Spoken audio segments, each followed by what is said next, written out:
Hello, good afternoon. এখন আমি লাঞ্চে রেডি করছি। তো আজকে আমি বানাবো এই শাকটা। মানে এই শাকটা দেখতে খুব সুন্দর, খুব মিষ্টি হয়।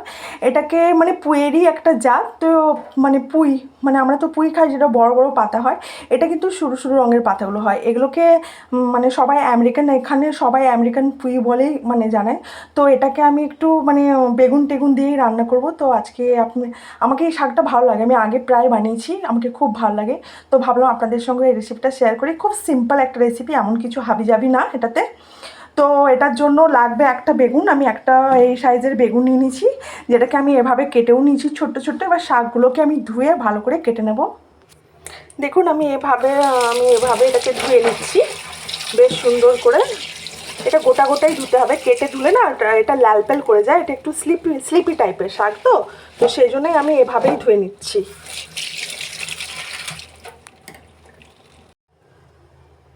আমি দেখুন এভাবে এটাকে ছোট্ট ছোট্ট করে কেটে নিয়েছি। আমি কড়াই বসিয়ে দিয়েছি, কড়াইতে তেলও দিয়ে দিয়েছি।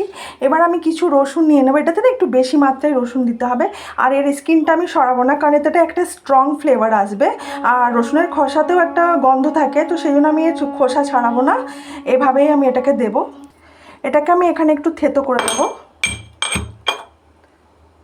আমি এখানে অল্প মাত্রায় একটু জিরে ফোড়ন দিয়ে দেবো।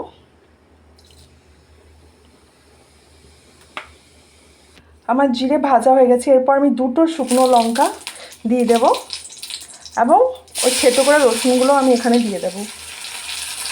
রসুনগুলো একটু লাল করে ভাজা হয়ে যাক। এরপরে আমি এখানে বেগুন অ্যাড করে দেব। বেগুনটা অল্প একটু ভাজা হয়ে যাক। এবার বেগুনটা ভাজা হয়ে গেছে, আমি এবার শাকগুলো অ্যাড করে দেব।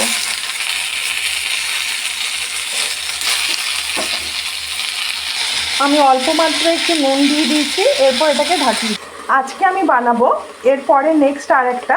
আমার বাড়ির হচ্ছে করলা গাছের, মানে আমার টবেতে যে লাগানো হয়েছে, দেখুন এতগুলো হয়েছিল। আমি 2-3 দিন ধরে এগুলোকে মানে উঠি করে জমা করছি। এগুলো কিছুগুলো বড়ও হয়েছিল, কিছুগুলো এভাবে গোল টাইপের হয়েছে। মানে এত বাড়ির করলাগুলো এত টেস্টি লাগে যে বলার নাই। তো আজকে আমি এটাতে একটু আলাদা ধরনের একটা রেসিপি আমি বানাবো। দেখুন কাল্লাগুলো একদম কচি কচি। বাড়ির আমি যেহেতু বেশি না বড় হতে দিই না, আমি একটু ঠিক সাইজের হলে আমি তুলে নিই। তো সেই জন্য মানে কাল্লাগুলো বেশি বীজ হয় না, একদম কচি। কিছুগুলো তো বীজ হয়ে গেছে এক দুটোতে, কিন্তু বেশিরভাগ মানে দেখুন কাল্লাগুলো একদম কচি কচি। তো এরপর মানে আমি এগুলোকে এভাবে কেটে নিয়েছি। কেটে নেওয়ার পরে মশলাটা আমি রেডি করে নিই। দেখুন আমার এই শাক সেদ্ধ হয়ে গেছে। এটা আর একটু মাখা মাখা হবে। আমি কাল্লা যে রান্না করব, যে ছোটো ছোটো কাল্লাগুলো যেগুলো আমি গাছ থেকে তুলে এনেছি, তো এটার জন্য আমি নিয়েছি জিরে, গোটা ধনা, সর্ষে, সাদা সর্ষে, কালো সর্ষে এবং একটা শুকনো লঙ্কা। এগুলোকে আমি একটু রোস্ট করে নেব। আমি গোটা মশলাগুলো একটু ফ্রাই করে নিয়েছি। ফ্রাই হয়ে গেছে। এবার আমি গ্যাসটা বন্ধ করে দিচ্ছি, একটু ঠান্ডা হয়ে যাক। তারপরে আমি এগুলোকে কুটে নেব। এটার জন্য আমি একটা টমেটো কেটে নেব। আমি টমেটো কেটে নিয়েছি। পর আমি কালাটাকে নুন হলুদ দিয়ে ভালো করে মেখে নিয়েছি। আমি মশলাটাকে এভাবে, গোটা মশলা যেটা ভেজেছিলাম, এভাবে আমি মানে বেশি মিহিন করব না, একটু যেন মোটা মোটা দরদরা টাইপের থাকে। এই রান্নাটা আমি লোহার কড়াই করবো। এটা লোহার কড়াই করলে না খুব টেস্টি হয়।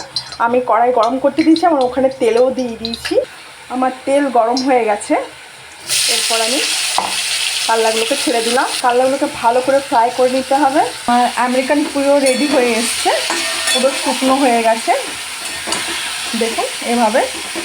শাকটা বানাতে খুবই সিম্পল, কিন্তু খেতে খুব টেস্ট। শাক আমার রেডি হয়ে গেছে। আমার কাল্লাটা বেশ ভাজা হচ্ছে। এরপরে বড় পেঁয়াজ এভাবে একটা কেটে নেব। আমি পেঁয়াজ কেটে নিয়েছি। করলাগুলো আর একটু লাল করে ভাজা হবে। করলাগুলো ভাজা হয়ে গেছে পুরো, দেখুন খুব সুন্দর ভাজা। এবার আমি একটু পেঁয়াজ অ্যাড করে দেব। পেঁয়াজগুলোকে খুব বেশি ভাজবো না। এরপর আমি টমেটো অ্যাড করে দেব। সব ফ্রাই হয়ে গেছে। এবার আমি যে মশলাটা কুটে রেখেছিলাম ওটা ঢেলে দেব। এটাতে আমি অল্প একটু গরম মশলা দিয়ে দেব। দেখুন এই কোয়ান্টিটিতে দিচ্ছি। লোহার কড়াই দেখতে একটু কেমন যেন লাগে, কিন্তু বিশ্বাস করবেন না, এটা লোহার কড়াইতে করলেই সুন্দর লাগে, এত সুন্দর টেস্ট হয়। যে গরম ভাত দিয়ে এত সুন্দরভাবে খাওয়া যাবে, আপনারা অবশ্যই এভাবে বানিয়ে দেখবেন। আমার বাড়ির করলা দিয়ে কি সুন্দর একটা রেসিপি হলো, খুব সিম্পল এবং খুব টেস্টি। এটা এরকমভাবে বানাবেন, আবার খেয়ে টেস্ট করবেন, খুব সুন্দর লাগবে। আপনাদেরকে আমার রান্না কীরকম লাগলো, আজকে আমি দুটো রান্না করেছি, আমেরিকান পুঁই এবং আমার বাড়ির করলা। তো কেমন লাগলো আপনারা কমেন্টে অবশ্যই জানাবেন। Tata, bye, thank you.